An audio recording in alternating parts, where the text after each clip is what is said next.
This is the Ninja Roll. Welcome to another Fabric Ninja tutorial. Today I'm going to walk you through the steps on how to make your own Ninja Roll. It's a very easy pattern. Even people who are brand new to sewing can make this. There are a couple of slightly complicated areas, particularly this casing on the edge, and I'm going to take lots of time in this video to show you how to do this. For the Ninja Roll, you will need 2 fat quarters of fabric if you're making the standard size. If you're making the bigger one, you'll need a little bit bigger fabric. And you will need 4 snap sets for across the top. If you want to do a pocket here, you will also need a zipper and a little bit extra fabric. The tutorial for the zipper pocket is not in this video, but I do have a video just for this. Let's make a Ninja Roll. This is the Ninja Roll. Well, not quite done yet, but this is how you set up a Ninja Roll for sewing. If you don't know about the Ninja Roll yet, it's a wrap and snap carrier keeper that is designed to work with pretty much all baby carriers. It comes in 2 sizes, a standard and a large. Standard works for almost everything, and the large is really needed for the Lillebaby Complete. That is a little bit more bulky when it's rolled, so the larger size gives you a better fit. Now this one actually has a pocket. I have another video on how to put the pocket in here. But for the moment, just kind of ignore this if you're not going to have a pocket in yours. This is the back of the pocket, obviously. The front has a zipper for you to access the pocket. I already have it most of the way sewn here. So let me review what we got going on. We have our 2 rectangles. The long pieces are on the side. The short sides are on the top and the bottom. I have sewn around all the sides with a 1-inch seam allowance. I know this is pretty wide, but both ends here and at the top are going to have snaps. This will allow the wide seam allowance to actually reinforce the snaps.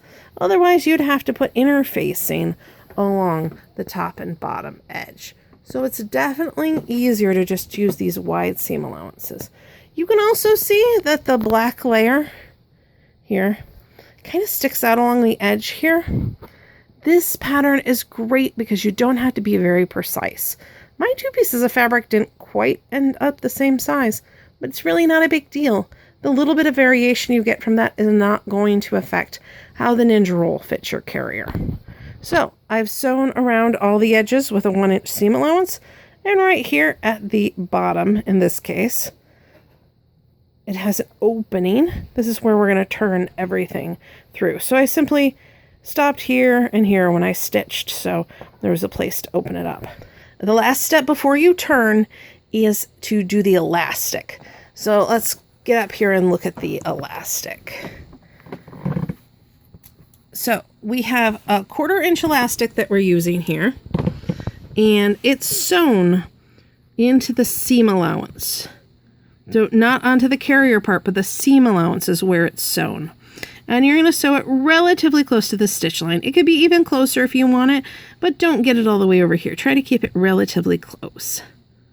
One of the reasons that we sew the elastic into the seam allowance is it's kind of hard to sew elastic. Sometimes your machine will loop your thread, and it's best if you can turn the tension of your sewing machine up quite a bit to make sure that you don't have any problems with your tension when sewing these. But because you need to go over it a couple of times and you increase your tension, sometimes this is kind of ugly. So we're going to hide our dirty work inside by sewing this into the seam allowance here. It is sewn 1.5 inches down from the top. So when it's turned inside out, there's this area at the top that's not actually gathered. This will make putting your snap in this corner a whole heck of a lot easier because you don't have to fight the elastic. So the same thing is done over on this corner as well. I have the elastic sewn down here, and now I need to sew the elastic to the other ends. I haven't pinned it already. This is a lot harder to show you how the Ninja Roll is set up once it's all pinned together.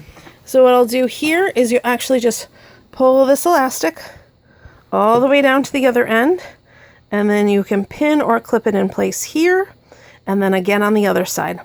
I'll come back once I've sewn that.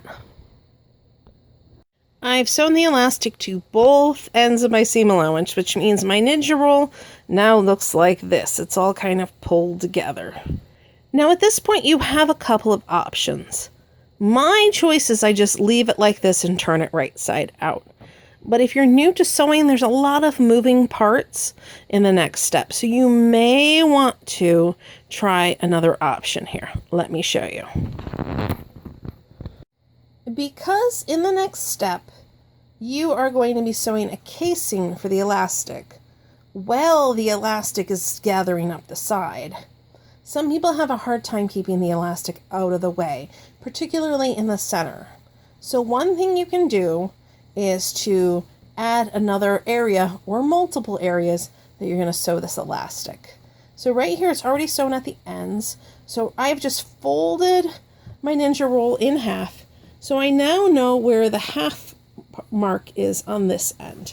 I'm going to stick a quick pin here so I don't lose my mark, but you could iron it in or just kind of eyeball it. And now I know where the half mark is on my elastic. So I'm going to stick my thumb there, and then I'm going to match right here where my elastic is. You can pin this right into place, and then you can sew over this in the center. That will keep the elastic pinned in 3 places so that it will stay out of your way a little bit better. I don't choose to do it this way, but I've been sewing for a really long time, so it's totally okay if you want to. You can also half this again, find the half in the elastomer and the half in the fabric, and pin that to that spot and do that as well to hold it in more places. I wouldn't do more than 5 places.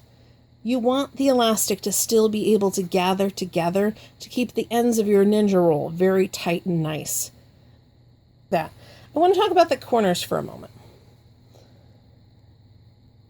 A lot of people have different things they do with the corners.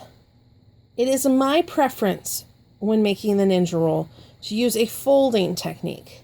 When I turn it right side out, I'm going to fold these corners and pull them through folded so that everything is laying very nice inside. The other option is to clip diagonally to reduce the bulk. Let me show you what that would look like. Both of these options are totally fine. It's just what you want to do. So here we go. I'm just clipping diagonally. And that reduces the bulk in the corner. You need to make sure you do not cut through this corner stitch line. Otherwise, you'll start having things ravel on you. So that's how you would clip the corner diagonally to reduce bulk if that's the option you choose. So let's start flipping things right side out. Right here's my opening.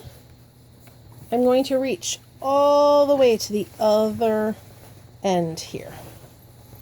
So this is where that first sewn corner is.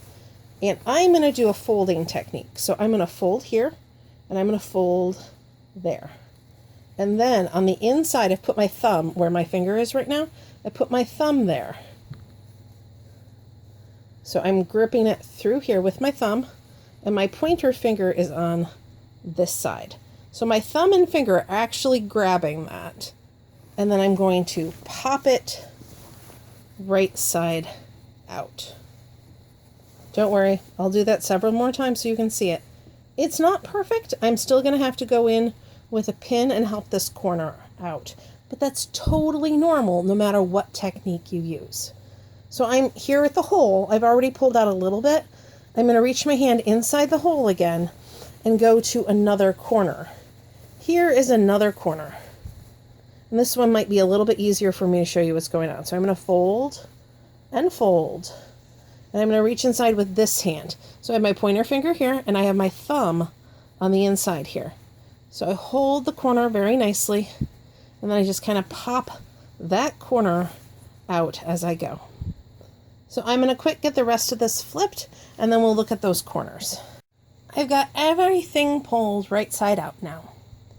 If you're tempted to not cut your corners diagonally, and also don't want to fold the corners properly, you're just going to get a lot of bulk in the corners and it's going to be bunchy. So if you don't cut your corners diagonally, you have to fold the fabric like I showed you. Otherwise, just cut your corners and be done with it. So here we have a corner. I think that one looks pretty nice. It's very nice and square. But often there can be a little bit left in that corner. So you can take a pin, you run it along the seam, and you just kind of work that corner out. I don't have much to work out in this corner, so let's pick a different one. Here's a corner that needs a little help. It's not very square. So what we're going to do is we're going to run a pin along this edge, and we're going to help pull that out. Because you haven't actually finished the hole at the bottom yet, you can just go inside and push this out or refold this edge if you want. So let's check the other corners.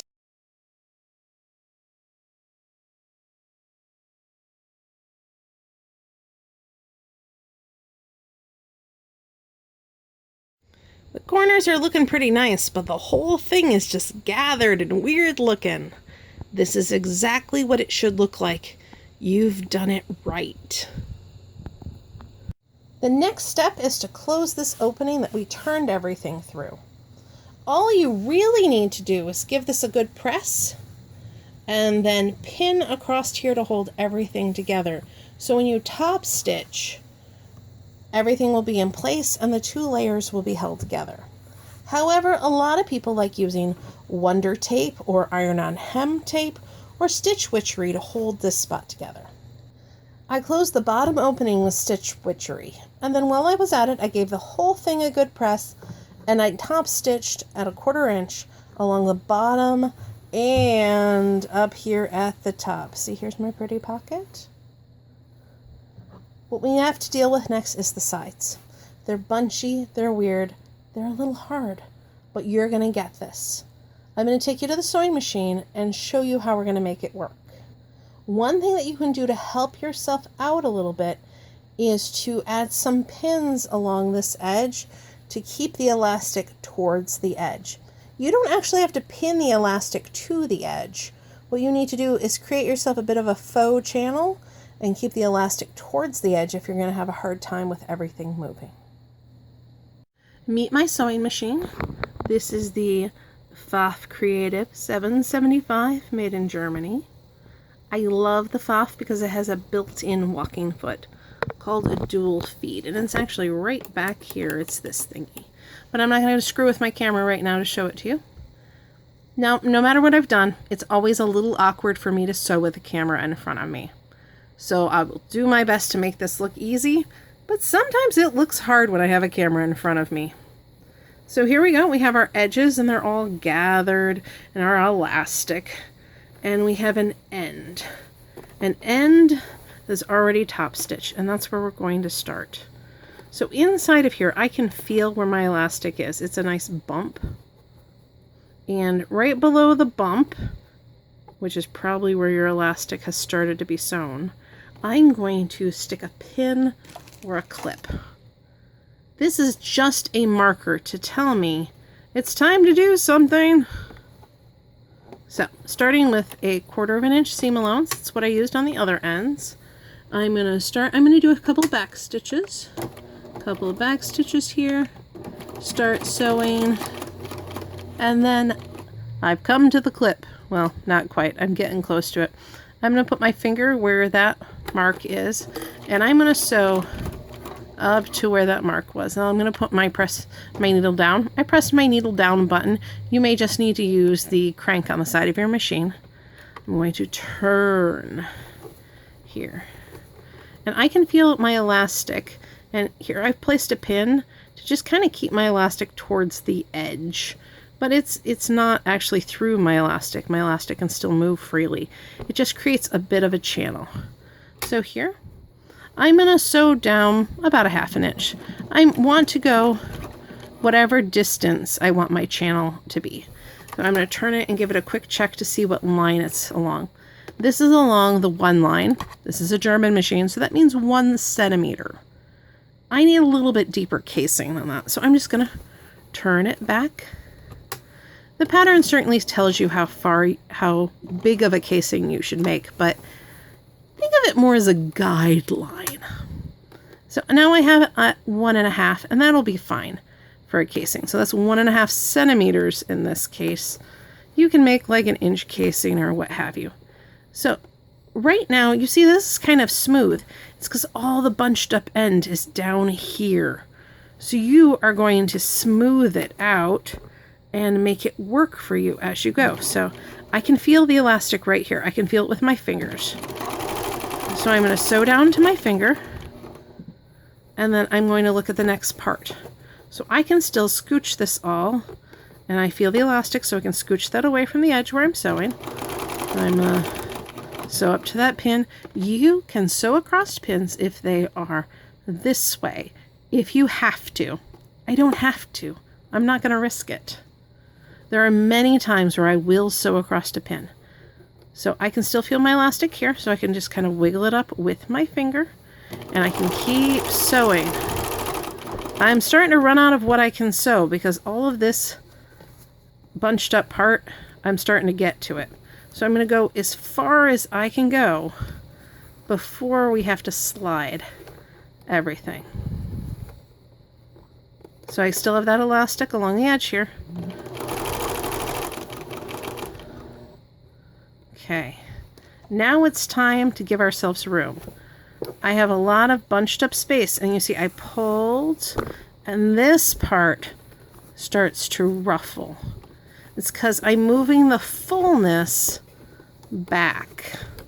So now I need to grab inside of there and make sure my elastic stays along the edge. I do have another pin or 2 down here, so kind of wiggle the elastic up there if it's not staying in its place. There is a lot more tension going on now. You just have to be really mindful of what you're doing. You don't want to catch the elastic.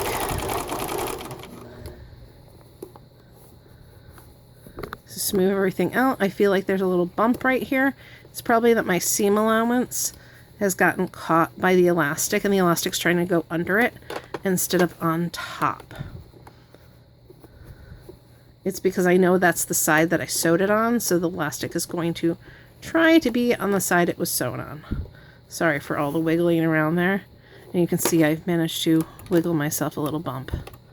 So let's do that. As long as the elastic is not under the foot, it will be just fine. So I'm going to pull that smooth here. Make sure my elastic is in fact out of the way.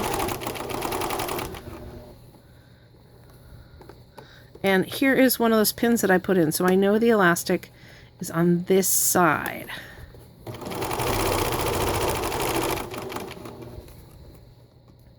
That last couple of inches, these last couple of inches are sometimes the roughest because all the other stuff back here, so you can kind of help move it and scoot it and make sure everything's working together.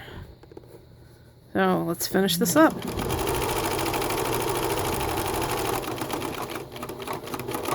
Back stitch. Okay. Now that whole piece is gathered, but the edge, the fabric, can actually completely slide along the edge, and that's because the elastic has not been caught in your stitch line. All of this fabric can move. I'm going to do that once more on the other side. I'll probably speed up the video, but hopefully I'll do it a little bit smoother so you don't have to watch me wiggle it so much. We're ready to sew the second side. This side, I made a clip channel. What I like is that the clips can actually move on the elastic. And to get the elastic up in the channel, you can kind of pinch it. Then you pop the clip on as deep as you can get it and pull it to the edge.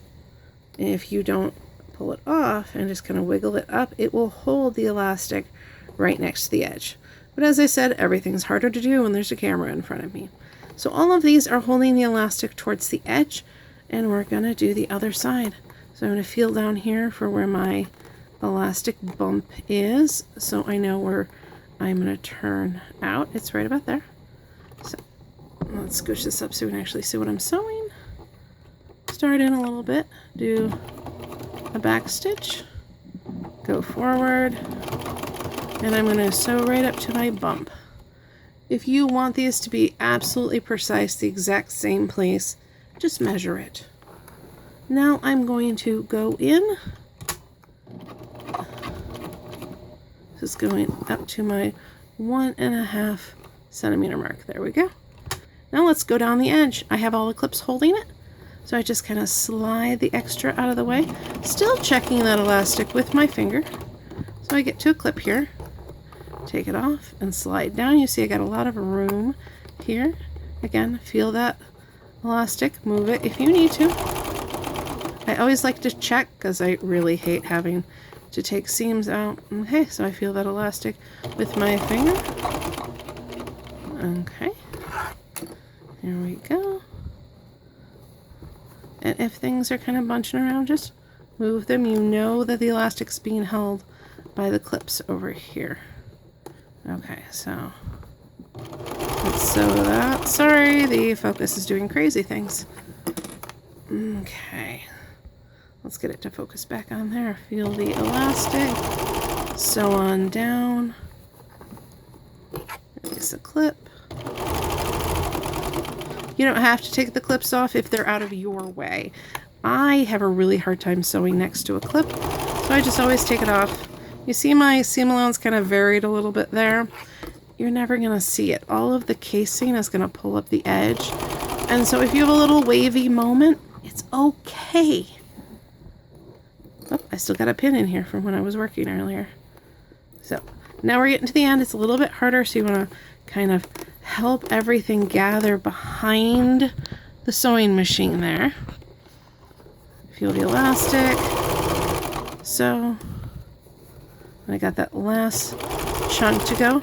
Now I'm getting close to where that bump is. I feel my bump here. I'm going to sew to my bump. The bump is where the elastic is sewn. So I'm going to sew across the elastic by doing this, reinforcing it one last time. Then I turn. It's okay if you have to make one more another shot at turning. I have turned many, many, many times, so I know pretty much exactly when to turn. And you're going to go up a quarter inch seam allowance for this last little bit. I see I can have a little bubble here. You see what I can do. I can smooth up in that direction. There we go. Just take care of it all. The end, go down, back, and we're done with all the top stitching. So now you can see that this edge is nice and gathered. It moves nicely. And you don't have to worry about the elastic kind of headed towards the middle. It'll keep the ends of your ninja roll nice and pretty.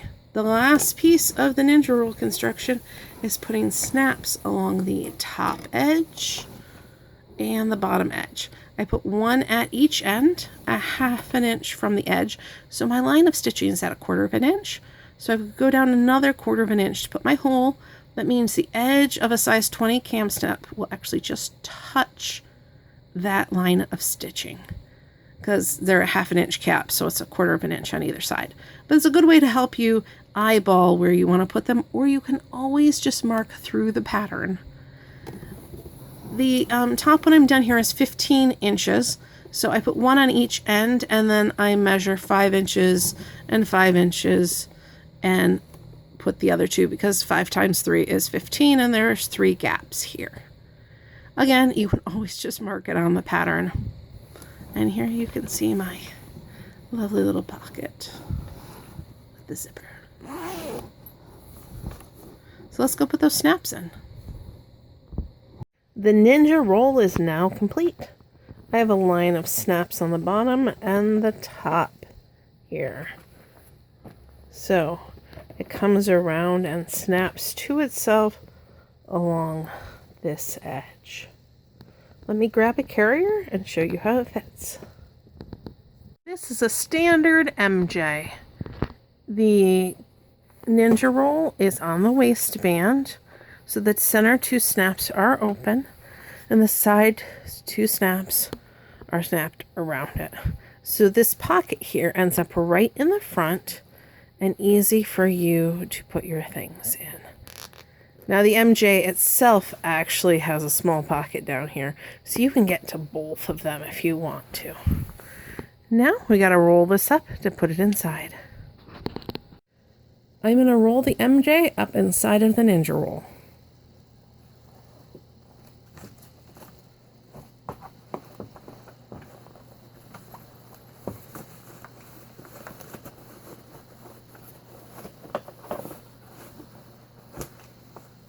Put this here and re-snap that one because it came undone. Here you go. Your carrier is inside. I often just snap this around the back, or you can actually get the straps and the buckle inside. There you go. You're done.